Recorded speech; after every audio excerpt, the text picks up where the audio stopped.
ఆమేన్. కూర్చుందామండి. దేవుని పరిశుద్ధమైన ఘననామానికి మహిమ కలుగును గాక.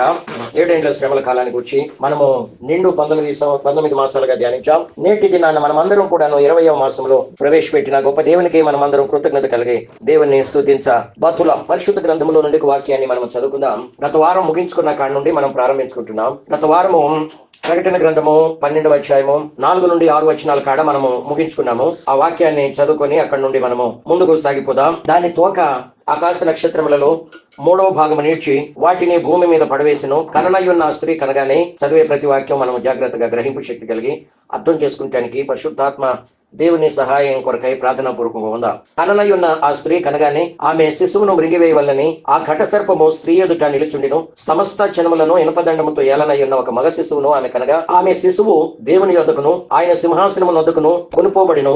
ఆ స్త్రీ అరణ్యమునకు పారిపోయిను. అచ్చటి వారు 1260 దినములు ఆమెను పోషింపవలనని దేవుడు ఆమెకు ఒక స్థలము సిద్ధపరిచి ఉండెను అని మనము చదువుకుంటా ఉన్నాం. గత వారం మనం చూసినటువంటి వాక్య భాగము ఈ 4 నుండి 6 వచనాల వరకు మనము మధ్యలోనే ముగించుకున్నాము. ఆ మగ శిశువును కన్నటువంటి స్త్రీ ఎవరు అని మనము చూస్తే వారు ఆమె యోధా ఇశ్రాయేలు ప్రజలు అని మనము చూస్తా ఉన్నాం. ఆ మగ శిశువు ఎవరు అంటే ప్రభువకు దేవుడు యేసు క్రీస్తు అని మనము చూస్తాం.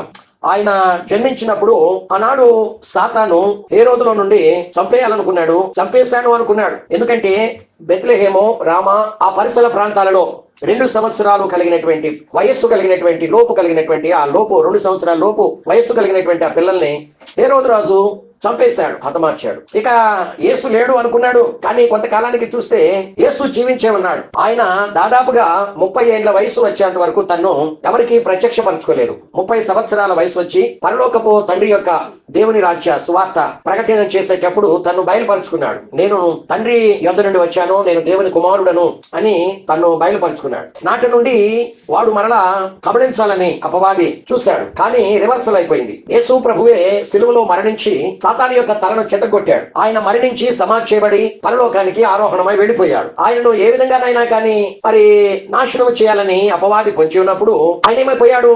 పరలోకానికి ఆరోహణమై వెళ్ళిపోయాడు. ఆ మగ శిశువును ఈనాడు చాలా మంది ఆ స్త్రీ కన్నటువంటి మగ శిశువు జయ జీవితం కలిగినటువంటి యేసుక్రీస్తు ఆ యొక్క సంఘము దేవుని సంఘము అని ప్రకటిస్తా ఉన్నారు. కానీ ఇక్కడ మనము చూసినటువంటి వాక్య భాగంలో మనకు ఎవరు కనబడుతున్నారు? 5వ వచనంలో ప్రకటన గ్రంథము 12వ అధ్యాయము 5వ వచనంలో సమస్త జన్మలను ఇనపదండముతో ఏలనయ్యున్న ఒక మగ శిశువును ఆమె కనగా. కదండి, ఎవరిని కంది ఆమె? ఆ స్త్రీ ఎవరిని కంది అంటే సమస్త జన్మలను ఇనపదండముతో ఏలనయ్యున్న మగ శిశువు అని మనము చూస్తా ఉన్నాం. ఎవరి ఇనపదండముతో ఏలే?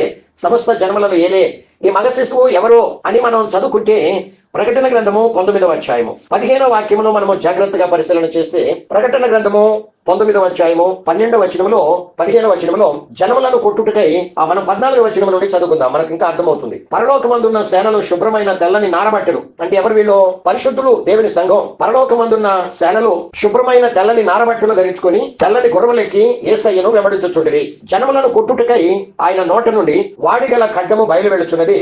ఆయన ఇనపదండముతో వారిని ఏలును. కాబట్టి మనము దేవుని వాక్యాన్ని జాగ్రత్తగా చదవాలి. పరిశుద్ధ లేఖనం ఆది కాండము నుండి ప్రకటన గ్రంథం వరకు దాన్ని అర్థం చేసుకోవటంలో సాతానుడు మనల్ని విఫలం చేయడానికి ప్రయత్నం చేస్తూ ఉంటాడు. తప్పుగా అర్థం చేసుకుంటానికి ప్రయత్నం చేస్తూ ఉంటాడు. దేవుని వాక్యం లోతుగా మనము ప్రార్థనా పూర్వకంగా దేవాన్ని వాక్యం నాకు ప్రభా గ్రహింపు శక్తి అర్థమయ్యేటట్లు నీవు నాకు సమస్తమును బయలుపరచు అని ప్రార్థన చేస్తే పరిశుద్ధాత్మ దేవుడు మనతోనే ఉండి వెంటనే మనకు సహాయం చేయడానికి ఆయన పూనుకుంటాడు. దేవుని మహిమ కలుగును గాక. కాబట్టి ఇప్పుడు ఈ స్త్రీ కన్నటువంటి మగ శిశువు జయ జీవితం కలిగినటువంటి సంఘమా లేకుంటే యేసు ప్రభుల వారా అని మనం చూసినట్లయితే జయ జీవితం కలిగినటువంటి సంఘము కాదు. కానీ సంఘము ఆల్రెడీ ఎత్తబడింది కదండి. 11వ అధ్యాయం 15వ వచనంలో మనకు గతంలో మనం చూసాం. ఆల్రెడీ సంఘము అక్కడ కడబోరం రోగింది, సంఘం ఎత్తబడింది. సంఘం ఎత్తబడిన తర్వాత వాడు పడద్రోయబడ్డాడు భూమి మీద, సంఘం వెంటనే ఎత్తవేయబడింది. కాబట్టి ఇప్పుడు వీడు స్త్రీని, ఆ మగ శిశువును కన్నటువంటి స్త్రీని హింసించడానికి ఆవురావురమంటూ ప్రపంచంలో ఉన్న అందరినీ కూడా వెంటబెట్టుకొని ఇశ్రాయేలు దేశం మీదకి అర్మగెద్దోను అనే స్థలంకి వాడు ప్రోగు చేస్తూ ఉన్నట్లు మనం చూస్తా ఉన్నాం. ఇప్పుడు సంఘానికి శిరస్సు ఎవరో చెప్పండి? యేసు క్రీస్తు కదా. మనము మరి ఆ సంఘానికి ఆ యొక్క శిరస్సుకు శరీరం ఎవరు? శిరస్సుకు శరీరం ఎవరండి? మనం ఎఫెసీయులకు రాసిన పత్రిక 1వ అధ్యాయం 23వ వాక్యంలో ఈ మధ్య కాలంలో మనం చదువుకున్నాం కదా. ఎవరు ఆ యొక్క శరీరం? సంఘమే. శిరస్సు ఏమో క్రీస్తు, ఆయన శరీరం ఎవరు? సంఘం. ఆయన యందు విశ్వాసం ఉంచి ఆయన పరిశుద్ధ రక్తంలో కడగబడి వాక్యానుసారంగా జీవిస్తూ ఉన్నటువంటి ఆయన సంఘమే ఆయన శరీరం. చదువుకున్నామంటారా? ఈ మధ్య చదువుకున్నాం, అయినా కానీ చదువుకుంటే మనకి ఇంకా క్లారిటీ ఉంటుంది. ఆ ఎఫెసీయులకు రాసిన పత్రిక 1వ అధ్యాయము 22వ వచనం నుండి 23వ వచనం చదువుకుందాం. మరియు సమస్తమును యేసయ్య పాదముల క్రింద ఉంచి సమస్తము పైన యేసయ్యను సంఘానికి శిరస్సుగా నియమించును. ఆ సంఘము ఎవరై ఉన్నారంటండి? యేసయ్య శరీరమై ఉన్నారు అని పరిశుద్ధ గ్రంథం మనకి తెలియచేస్తా ఉన్నట్లు మనము చదువుకుంటా ఉన్నాం. దేవునికి స్తోత్రం. ఇప్పుడు 2000 సంవత్సరాల క్రితం యేసయ్య శిలువలో మరణించి పునరుద్ధరుడై 40 పగళ్ళు రాత్రులు తను సజీవునిగా నీకులు కనబరుచుకొని, నేను చనిపోయి సమాధిలో లేను, ఇదిగో తిరిగి లేచాను, మృత్యుం చేయడను, నేను సజీవుడను అని 40 పగళ్ళు 40 రాత్రులు అనేకులకు ఆయన సజీవునిగా కనబరుచుకున్నాడు. 11 మంది శిష్యులు కనబరుచుకున్నాడు కదండి. యూదా ఇస్కరియోతు చనిపోయాడు కాబట్టి తర్వాత 12వ యేసు ప్రభు ఆరోహణమై వెళ్ళిన తర్వాత 12వ వ్యక్తిని ఎన్నుకున్నారు వాళ్ళు. అపోస్తలుల కార్యం 2వ అధ్యాయంలో 1వ అధ్యాయం. కాబట్టి ఆ 11 మంది శిష్యులు ఒక గదిలో తలుపులు కిటికీలు వేసుకొని బంధించుకొని, అంటే యూదులకు భయపడదు. యూదులు ఏమంటున్నారంటే ఈ శిష్యులే యేసు ప్రభుని దాచిపెట్టి, ఆయన శరీరం చనిపోయిన మృత శరీరం తీసుకుని వెళ్ళి దాచిపెట్టి వాళ్ళు పునరుద్ధరుడై తిరిగి లేచాడు అని ప్రకటిస్తున్నారు అని చెప్పేసి వాళ్ళని చంపాలని చూస్తూ ఉండగా వాళ్ళందరూ కూడా ఒకే గదిలో తలుపులు కిటికలు వేసుకొని భయపడుతూ వాళ్ళు అక్కడ ఉండగా, తలుపులు కిటికలు మూసి ఉండగానే యేసు ప్రభు పునరుద్ధాన శరీరంతో ఆయన ఆ గదిలో ప్రత్యక్షమయ్యాడు. మరి ఆ సమయంలో తోమ లేడు. కానీ తోమ ఉన్నప్పుడు మరి ఆ ఆదివారం రోజు మరలా ఇంకొక ఆదివారం 8 రోజులు తాళి మరలా ఆ 11 మంది ఉండగా, అంతకుముందు 10 మంది ఉండగా తోమాకి వచ్చిన తర్వాత చెప్తే, నేను ఆయన గాయాల్లో వ్రేళ్లు పెట్టి నేను చూస్తేనే తప్ప నమ్మను అన్నాడు. ఆయన బట్టి 11 మంది ఒకే గదిలో ఉండగా మరలా ఆదివారం మరలా ప్రత్యక్షమైనట్లు మనము చదువుకుంటా ఉన్నాం. దేవునికి మహిమ కలుగును గాక. దేవుని స్తోత్రం. మరియకు ప్రత్యక్షమయ్యాడు. మరియ ఉంటుండగా ఆమె ఏడుస్తూ ఉంది సమాధి దగ్గర. ఏడుస్తూ ఉంటే, అమ్మా నువ్వు ఎందుకు ఏడుస్తున్నావు అంటే, యా నా ప్రభుని ఎవరో ఎత్తుకుపోయారు. మరియా అనగానే రబ్బుని అంటే బోధకుడా అని చెప్పి ఆమెకు ఆయన ఒక సందేశం, ఒక వర్తమానం ఇచ్చాడు. నా సహోదరులకు నేను ఇంకా తండ్రి యొద్దకు ఎక్కి వెళ్ళలేదు, నన్ను ముట్టొద్దు, నువ్వు వెళ్ళి నాకంటే ముందుగా గలలోకి వెళ్ళి అక్కడ నేను వాళ్ళని దర్శిస్తాను అని చెప్పమంటే పరిగెత్తుకుంటూ వెళ్ళి సంతోష ఆనందాలతో వెళ్ళి ఆ సువార్త, యేసు చనిపోయాడు, సమాధిలో లేడు, తిరిగి లేచాడు, నాకు ప్రత్యక్షమయ్యాడు, నన్ను దర్శించాడు, నేను ఈ 2 కళ్ళతోనే నా కళ్ళతోనే నేను చూశానని ఆమె యేసయ్య పునరుద్ధానానికి వచ్చి సువార్త ప్రకటించినట్లు మనము చదువుకుంటాం. 500 మందికి ప్రత్యక్షమయ్యాడు. ఓ పేద మీటింగ్ పెట్టి వాళ్ళందరూ కూడా ఉంటూ ఉండగా ఆ మధ్యలో 500 మధ్యలో ఆయన సడన్ గా ఏమయ్యాడు? ప్రత్యక్షమయ్యాడు. దేవునికి మహిమ కలుగుయాలి. వాళ్ళందరినీ కూడా ఒలీవల కొండ దగ్గర తీసుకుని వెళ్ళి ఆ యొక్క కొండ దగ్గర కొంత బోధ చేసి, నేను నా తండ్రి ఎదుటికి వెళ్తున్నాను, నేను మరలా వస్తాను, కాబట్టి మీరు నా యందు విశ్వాసం ఉంచి కొద్ది రోజులు సిద్ధపడండి అని ఆయన ఆరోహణమై వెళ్ళిపోయినట్లు మనము చూస్తా ఉన్నాం. దేవునికి మహిమ కలుగును గాక. యేసు పునరుద్ధానుడై తిరిగి లేచి 40 పగళ్ళు రాత్రులు అనేకులకు తను కనబరుచుకొని పరలోకానికి ఆరోహణమై వెళ్ళిపోయాడు. సాతాను ఎవరి కోసం చూస్తా ఉన్నాడు? యేసుని నాశనం చేయాలని కదండి. ఇప్పుడు యేసు ఏమైపోయాడు? పరలోకానికి వెళ్ళిపోయాడు. 2000 సంవత్సరాలు అయింది. ఇప్పుడు ఆయన శరీరం కూడా వెళ్ళిపోయింది కదా. 2000 సంవత్సరాల తర్వాత వాడు ఏం చేస్తా ఉన్నాడు? భూలోకంలో ఉన్న ఆయన శరీరాన్ని 3,500 సంవత్సరాలు హింసిస్తా ఉన్నాడు. హింస పెడుతూ ఉండగా అకస్మాత్తుగా ఆయన శరీరం వాడు చూస్తూ ఉండగానే పరలోకానికి ఎత్తబడింది సంఘం అంతా కూడా. ఇప్పుడు మిగిలింది ఎవరు? యూదులు, ఇశ్రాయేల్ ప్రజలు. అంటే ఆ మగ శిశువుని కన్నటువంటి స్త్రీ. మగ శిశువు ఎవరు? శిరస్సేమో యేసుక్రీస్తు, ఆయన శరీరమేమో సంఘం. మొత్తం శిరస్సు బాడీ మొత్తం వెళ్ళిపోయింది పరలోకానికి. ఇప్పుడు లేదు. 2000 సంవత్సరాల క్రితమేమో శిరస్సు వెళ్ళిపోయింది, 2000 సంవత్సరాల తర్వాత ఏమో ఆయన శరీరం బాడీ వెళ్ళిపోయింది. కాబట్టి మగ శిశువుకి లేడు. అసలు మగ శిశువు ద్వారానే వాడి పతనం. సంఘము ప్లస్ శిరస్సు కదండి. శిరస్సు అయిన యేసుక్రీస్తు, ఆయన శరీరం అయినటువంటి సంఘము రాబోయే దినాల్లో ఏం చేయబోతున్నాడు? వాడిని తలను చిత్తగొట్టి, మనం ఈ మధ్యకాలం చదువుకున్నాము, మరలా చదువుకుందాం రండి. రోమీయులకు రాసిన పత్రిక చివరి అధ్యాయం అనుకుంటాను, చివరి అధ్యాయము 20వ వచనంలో, 16వ అధ్యాయం 20వ వచనంలో, సమాధానకర్త యొక్క దేవుడు సాతానును మీ కాళ్ళ క్రింద శీఘ్రంగా చితక తొక్కించును కదండి. సంఘం చేత దేవుడు ఏం చేయబోతున్నాడు? శీఘ్రంగా వాడి తలను చితక తొక్కించబోతున్నాడు. మనం ఆదికాండం 3వ అధ్యాయంలో ప్రవచనం ఉంది. ఏంటి ఆ ప్రవచనం? 3వ అధ్యాయం 15వ వచనంలో, నీకును స్త్రీకిని, నీకు అంటే ఎవరు? సాతాను, సర్పం, ఘట సర్పము. సాతాను నీకును స్త్రీకిని, నీ సంతానమునకును ఆమె సంతానమునకంటే ఎవరో? యేసయ్య. నీ సంతానానికి ఆమె సంతానానికి వైరం కలగజేసుదును, అది నిన్ను తల మీద కొట్టును, నీవు దానిని మడమ మీద కొట్టుదు అనేది ప్రవచనం. ఇక్కడ క్రీస్తును గూర్చి వ్రాయబడి ఉంది, క్రీస్తు సంఘాన్ని గూర్చి వ్రాయబడి ఉంది. శిరస్సు ఆయన బాడీ, శిరస్సు అయినటువంటి యేసుక్రీస్తు, ఆయన శరీరం అయినటువంటి సంఘము, ఇరువురు కలిసి ఏం చేయబోతున్నారు? సాతాను యొక్క తలను చెతకదొక్కబోతూ ఉన్నారు. ఇది వాడికి తెలిసిపోయింది. ఎప్పుడు తెలిసింది వాడికి? ఎప్పుడో తెలిసిపోయింది.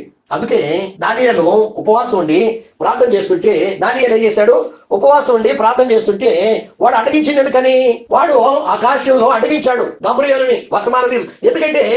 ఎందుకంటే వాడి పతనం, వాడి అరెస్ట్ వారెంట్ అందులో ఉంది, గబ్రియేలు తీసుకొస్తున్న వర్తమానంలో. తర్వాత వాడి డెత్ వారెంట్ కూడా అందులో ఉంది. వాడికి ఎప్పుడో తెలిసిపోయింది. కానీ వాడికి ఎన్ని దినాలలో వాడి అరెస్ట్ వారెంట్, డెత్ వారెంట్ వస్తుందో వాయుమండలంలో ఉన్నంత కాలం వాడికి తెలియదా? కోట్ల సంవత్సరాల నుండి వాడికి తెలియదా? కానీ మిఖాయేలు వాళ్ళ సైన్యం ఎప్పుడైతే ఆ అపవాదిని, వాళ్ళ దూతల్ని క్రింద అపాయింట్మెంట్ పడవేశారో వెంటనే వాడికి తెలిసిపోయింది. నాకు కాలము ఇంకా 300 సంవత్సరాలు మాత్రమే. తెలిసిపోయింది. ఇప్పుడు వాడు ఆవురావురం అంటే ఎక్కడికి వెళ్తున్నాడు? శిరస్సు వెళ్ళిపోయింది పరలోకానికి, ఆయన శరీరం కూడా, వాడు క్రింద పడిన వెంటనే కనురెప్ప పాటులో ఆయన బాడీ, క్రీస్తు సంఘం కూడా పరలోకానికి వెళ్ళిపోయింది. వాడికి ఆ కోపం పట్టలేక, దీని అంతటికీ కారణం ఎవరు? ఈ శిరస్సు జన్మించడానికి, అంటే యేసుక్రీస్తు జన్మించడానికి, ఆయన శరీరం ఉద్భవించడానికి కదండి. యేసుక్రీస్తు జన్మించి ఉండకపోతే ఆయన శరీరం అంటే సంఘం అనేది ఉద్భవించేది కాదు కదా. సంఘం ఎట్లా ఉద్భవించింది? యేసుక్రీస్తు శిలువ మరణ పునరుత్థానాన్ని ప్రకటించడం ద్వారా సంఘం అనేది ఉద్భవించింది, ఆయన శరీరం అనేది పుట్టింది. కాబట్టి ఇప్పుడు ఇద్దరు కూడా ఎత్తపడ్డారు. దీనంతటి కారణం ఆ స్త్రీ, ఆ మగ శిశువుని కన్నటువంటి ఆ స్త్రీ.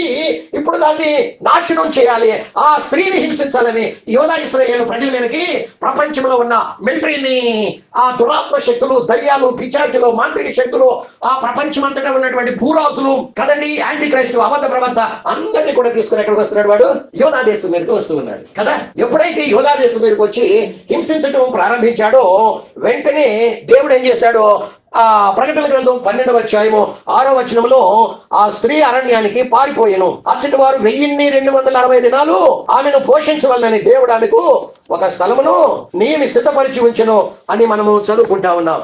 దేవునికి మహిమ కలుగును గాక. దేవునికి స్తోత్రం. వాడు అన్యులతో ప్రాబ్లం లేదు, సాతానికి అన్యులతో ప్రాబ్లం ఉందంటారు. వాడు సాతాను అన్యుల్ని ఎందుకు హింసించడానికి పోతాడు కదండి. ఇప్పుడు యేసుక్రీస్తు పరలోకానికి వెళ్ళిపోయాడు, ఆయన సంఘం పరలోకానికి వెళ్ళింది. ఇప్పుడు మిగిలింది 2 జాతులే భూమి మీద. ఒకటేమో యోధా ప్రజలు, రెండవదిగా 666 ముద్ర వేసుకున్న వాళ్ళు, 2 జాతులు. వాడు వీళ్ళందరినీ తీసుకొని అన్యుల మీదకి ఎందుకు వెళ్తాడు? వాళ్ళందరూ 666 ముద్ర వేసుకొని యాంటీ క్రైస్టే దేవుడు, రక్షకుడు, ప్రభు అని వాళ్ళే కొలుస్తూ ఉన్నారు. అటువంటి అప్పుడు సాతాను వాళ్ళ మీదకి ఎందుకు వెళతాడు? హింసించడానికి. నేరుగా వీళ్ళందరిని పట్టుకొని ఎక్కడికి వెళుతున్నాడు? హింసించడానికి యోధా దేశం మీదకి పోతూ ఉన్నాడు. మీరు ఈ రోజున మీరు ఈ 2 ప్రవచనాలు తీసుకుని వెళ్ళి యూదుల దగ్గరికి వెళ్ళి ప్రవచనాలు మీరు చెప్పండి. ఏ ప్రవచనాలు? ప్రకటన గ్రంథం 12వ అధ్యాయము 6వ వచనం, 14వ వచనం, 6వ వచనం, 14వ వచనం, ఈ 2 ప్రవచనాలు మీరు తీసుకుని వెళ్ళి, ఇప్పుడు సాతాను మిమ్మల్ని హింసించడానికి మీ వద్దకు, మీ యొక్క పట్టణంలోనికి బయలుదేరి వస్తున్నాడు, మీ దేశంలోనికి బయలుదేరి వస్తున్నాడు, మీ యొక్క గ్రామాల్లోనికి వాడు చొరబడి రాబోతున్నాడు, మీ ఇళ్లలోకి చొరబడి రాబోతున్నాడు, సాతాను మిమ్మల్ని హింసించడానికి అని ఈ 2 ప్రవచనాలు, ఇప్పుడు మనం చెప్పుకున్నటువంటి 2 ప్రవచనాలు మీరు వెళ్ళి చెప్తే వాళ్ళు మిమ్మల్ని దూషిస్తారు, మిమ్మల్ని సాక్ష్యమైతే బాగా కొట్టి పంపిస్తారు, మిమ్మల్ని అసహించుకుంటారు, సాక్ష్యమైతే మీ ప్రాణాలు కూడా తీయాలని వాళ్ళు అంత కోపపడతారు అనమాట కదండి. ఎందుకంటే యేసు ప్రభుని 2000 సంవత్సరాలుగా దేవుని కుమారుడు అంటే వాళ్ళు ఏం చేయటం లేదు, నమ్మటం లేదు కదండి. యేసు ప్రభుని 2000 సంవత్సరాలుగా నేను దేవుని కుమారుడయ్యా, నేను తండ్రి యొద్ద నుండి వచ్చాను, నేను తండ్రి చేత పైనుండి పరలోకం నుండి పంపబడ్డాను అని చెప్తుంటే వాళ్ళు ఆయన్ని చంపాలని చూశారు, అనేక రకాలుగా రాళ్లతో కొట్టారు, అనేక రకాలుగా హింసించారు. కానీ ఈ రోజు వరకు, ఆ రోజే కాదు, యేసు బ్రతికున్నప్పుడే కాదు, భూలోకంలో నరవతారిగా బ్రతికున్నప్పుడే కాదు, ఈ రోజు కూడా మీరు వెళ్ళి అలాగే చెప్పండి, యేసు రక్షకుడు కాదు, యేసు దేవుని కుమారుడు కాదు అని చెప్తారు వాళ్ళు. అదే యాంటీ క్రైస్ట్ కనుక వెళ్ళి నేనే సో అండ్ సో అంటే, నేనే మీకు రక్షకుడిని, నేనే మీకు ప్రభుని, నేనే మీకు దేవుణ్ణి అంటే వాడిని నమ్ముతారు కదా. మనం యోహాను సువార్తలోకి ఒకసారి వెళ్దాం. యోహాను సువార్తలోకి ఒకసారి వెళ్ళి 5వ అధ్యాయము అనుకుంటాను 43వ వచనం మేము చూద్దాం. 5వ అధ్యాయము 43వ వచనంలో మనము చదువుకుంటే యేసయ్య అంటున్నాడు ఆనాటి యూదులతో ఏమంటున్నాడు, నేను నా తండ్రి నామాన వచ్చినాను. ఎవరి నామాన వచ్చాను? నేను నా తండ్రి పేరున, నా తండ్రి నామాన వచ్చాను, మీరు నన్ను అంగీకరించడం లేదు. మరి ఒకడు అంటే ఎవడు వాడు? యాంటీ క్రైస్ట్ తన నామమున వచ్చిన ఎడల వాణ్ణి మీరు అంగీకరిస్తారు అని చెప్పి మాట్లాడుతూ ఉన్నాడు కదండి. I am come in my father's name and ye receive me not. మీరు నన్ను రిసీవ్ చేసుకోవట్లేదు, అంగీకరించట్లా. నన్ను దేవుని కుమారుడుగా నేను తండ్రి వద్ద నుండి తండ్రి నామాన్ని నేను వచ్చాను అంటే మీరు నన్ను అంగీకరించడం లేదు, స్వీకరించడం లేదు. ఆయన అంటున్నాడు మరి ఒకడు తన నామమున వచ్చిన ఎడల అంటే యాంటీ క్రైస్ట్ వచ్చిన ఎడల వాణ్ణి అంగీకరిస్తారు. If another shall come in his own name him a will receive. కదండి, వాడు తన నామమున, వాడు స్వంత నామాన వాడు వస్తుంటే వాడిని మీరు అంగీకరిస్తారు. వాడే రక్షకుడని, వాడే ప్రభువని, వాడే దేవుడని మీరు అంగీకరిస్తారు అని చెప్పి ఆయన మాట్లాడుతూ ఉన్నాడు. 5వ అధ్యాయం 39వ వచనంలో యేసయ్య మాట్లాడుతూ ఇంకా ఏమంటున్నాడంటే 5వ అధ్యాయము 38వ వచనం నుండి 38, 39 ఆయన ఎవరిని పంపినో ఆయనను మీరు నమ్మలేదు, అంటే నన్ను మీరు నమ్మటం లేదు కనుక మీలో ఆయన వాక్యము లేఖనాల యందు, మీరు ధర్మశాస్త్రం చదువుతున్నారు కదా, ఆ ధర్మశాస్త్రంలో వ్రాయబడిన లేఖనాల యందు మీకు నిత్యజీవము కలదని తలంచుచు వాటినే పరిశోధించుచున్నారు. ఆ లేఖనాలే నన్ను గూర్చి సాక్ష్యం ఇస్తున్నాయని ఆయన మాట్లాడుతూ ఉన్నట్లు మనము చూస్తా ఉన్నాం. If another shall come in his own name him a will receive అంటే వాడు తన స్వంత పేరున. ఎక్కడున్నమాట? ప్రకటన గ్రంథము 13వ అధ్యాయంలో మనము చదువుకుంటే ప్రకటన గ్రంథము 13వ అధ్యాయము 17వ వచనములో 17వ వచనం 3వ లైన్ చివరిలో 3వ అందరూ తమ కుడి చేతి మీదనైనను తమ నొసటి అందైనను ముద్ర వేయించుకున్నట్లు. ఆ ముద్ర ఏంటా ముద్ర? ఆ ముద్ర అనగా మృగము పేరైనను దాని పేరిట సంఖ్య అయినను గలవాడు తప్ప క్రయ విక్రయములు చేయుటకు వీలు లేదు అని ఉంది. మృగము పేరు లేక వాడి పేరు కలిగినటువంటి సంఖ్య అని అక్కడ వ్రాయబడి ఉన్నట్లు మనం చూస్తున్నాం. Or the name of beast అంటే మృగము పేరైనను, అక్కడ ఇంకేమని ఉంది? Or the number of his name అంటే వాడి పేరు కలిగినటువంటి 666వ సంఖ్య కదా. వాడు ఎవరి పేరును వస్తున్నాడు? నేనేమో నా తండ్రి పేరును వచ్చాను, మీరు నన్ను రిసీవ్ చేసుకోవటం లేదు, నన్ను అంగీకరించటం లేదు, నన్ను నమ్మటం లేదు. వాడేమో తన స్వంత పేరున కదండి. ఆ మృగము పేరులో ఏముంది? మృగము అంటే యాంటీ క్రైస్ట్. మృగము పేరున వాడు వస్తాడు, వాడి సొంత పేరున, లేక వాడి పేరు ఉన్నటువంటి సంఖ్య 666వ సంఖ్య అనేది ఉంటుంది. కాబట్టి దేవుని పిల్లలారా, నిశ్చయముగా మరి యాంటీ క్రైస్ట్ అనే వాడు సాతాను దగ్గర నుండి వాడి సింహాసనము, వాడి బలము, వాడి అధికారము వాడు తీసుకొని వాడు సృష్టించి ఇప్పుడు వాళ్ళు ఏం చేస్తున్నారు? యూదా ప్రజలు వాళ్ళు యూదా ప్రజలు ఎప్పటి వరకు యేసుక్రీస్తుని నమ్మరు, ఎప్పటి వరకు వాడిని యాంటీ క్రైస్టును తిరస్కరించరు అని మనము చూసినట్లయితే యేసు ప్రభుని ఎప్పటి వరకు నమ్మరంటే యేసుక్రీస్తు యాంటీ క్రైస్ట్ వెళ్ళి యూదులను హింసించేంత వరకు వాళ్ళు నమ్మరు. అప్పటి వరకు నీవే మా దేవుడివి, నీవే మా రక్షకుడివి, నీవే మా ప్రభువి అని వాడిని కొనియాడుతూ ఆరాధిస్తూ ఉంటారని బైబిల్ గ్రంథంలో మనము చూస్తా ఉన్నాం. ఎప్పటి వరకు యేసు ప్రభుని వాళ్ళు నమ్మరు అంటే యాంటీ క్రైస్ట్ వెళ్ళి యూదా ప్రజలను హింసించేంత వరకు. ఇంకా ఎప్పటి వరకు నమ్మరంటే అంటే సామాన్యమైనటువంటి దేవదూత ప్రకటన గ్రంథం 20వ అధ్యాయం 1వ వాక్యంలో పెద్ద సంఖ్యను పట్టుకొని వచ్చి వాడిని ఆ అగాధంలో బంధించేంత వరకు వాడిని నమ్మరు అని మనము చూస్తా ఉన్నాం. ఇంకా ఎప్పటి వరకు నమ్మరు అని మనము చూసినట్లయితే తెస్సలోనికు రాసిన 2వ పత్రిక 2వ అధ్యాయము 3-4 వచనాలు మనము చదువుకుంటే యాంటీ క్రైస్ట్ వెళ్ళి దేవుని మందిరంలో కూర్చునేంత వరకు అంటే మొదటి 3.5 సంవత్సరాల తర్వాత ఏం జరుగుతుంది అంటే సాతాను వాయుమండలంలో నుండి భూమి మీదకి పడతాడు మొదటిగా. రెండవదిగా సంఘం అనేది ఇమ్మీడియట్ గా ఎత్తబడుతుంది. మూడవదిగా అంత్యక్రీస్తు వెళ్ళి దేవుని మందిరంలో కూర్చొని నేనే దేవుడను, దేవుని మందిరం యెరూషలేము పట్టణంలో యూదులు నిర్మించుకున్నటువంటి ఆ దేవుని ఆలయంలో మందిరంలోనికి వెళ్ళి వాడు కూర్చొని వాడు ఏమంటాడు చెప్పండి? నేనే దేవుడను అని వాడు చెప్పేంత వరకు మరి వాడిని వాళ్ళు నమ్ముతూనే ఉంటారు. అప్పటి వరకు యేసు క్రీస్తుని దేవుని కుమారుడు అంటే నమ్మరు. అప్పుడు ఏం జరిగిందంటే 2 ప్రవచనాలు నెరవేరుతాయి. అప్పుడు వెంటనే 2 ప్రవచనాలు కదండి. ఈ 3 ఇన్సిడెంట్లు జరుగుతాయి చూసారా.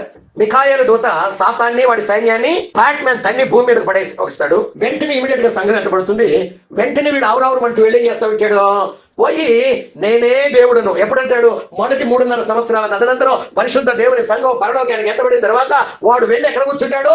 యెరూషలేము పట్టణంలో దేవుని మందిరంలో నేనే దేవుడను అని వాడు కూర్చుంటాడు. కూర్చొని ఇశ్రాయేలీలను హింసించడం ప్రారంభిస్తూ ఉంటాడు. అప్పుడు 2 ప్రవచనాలు నెరవేరుతాయి. ఏమేమి నెరవేరుతాయి? మత్తయి సువార్త 24వ అధ్యాయం 16వ వచనంలో ఉన్నటువంటి ప్రవచనం నెరవేరుతుంది. రెండవదిగా ప్రకటన గ్రంథంలో ఉన్నటువంటి 12వ అధ్యాయం 13వ వచనంలో ఈ 2 ప్రవచనాలు నెరవేరుతాయి. ఏముంది ఒకసారి చూద్దాం. మత్తయి సువార్త 22వ అధ్యాయము 24వ అధ్యాయం, మత్తయి సువార్త 24వ అధ్యాయం 16వ వచనంలో 24వ అధ్యాయము 16వ వచనంలో ఏ ప్రవచనం ఉంది? యోదయాలో ఉండువాడు కొండలకు పారిపోవాలి. ఎప్పుడు పారిపోవాలి? ఏమండి? యోదయాలో ఉండువాడు కొండలకు పారిపోవాలి. ఎవరు చెప్తున్నారు ఈ మాట? యేసు ప్రభువే చెప్తున్నాడు. యేసు ప్రభు నరావతారిగా ఉన్నప్పుడు ఈ ప్రాఫెసర్ పలికాడు, ఆయన ఈ ప్రవచనాన్ని పలికాడు. ఎప్పుడు పారిపోవాలి వీళ్ళు కొండలకి?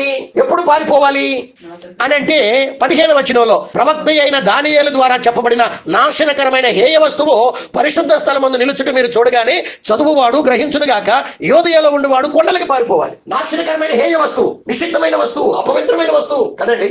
అంటే యాంటీ క్రైస్తు వెళ్ళి అక్కడ ఎప్పుడైతే దేవుని ఆలయంలో కూర్చున్నట్టు మీరు చూస్తారో మీరు వెంటనే చేయొద్దు. ఇందాక మనం చెప్పుకున్నాం, యాంటీ క్రైస్తు వాడు బయలుదేరాడు, సాతాను బయలుదేరాడు, అబద్ధ ప్రవక్త బయలుదేరాడు, చీకటి శక్తులని బయలుదేరుతున్నారు. అతి త్వరలోనే ప్రపంచంలో ఉన్న ఆ యొక్క అధిపతులు, భూరాసులు, అధిపతులు, తర్వాత మిలిటరీ మొత్తం మిమ్మల్ని హింసించడానికి రాబోతున్నారు అంటే వాళ్ళు ఏం చేస్తారు? నమ్మరు.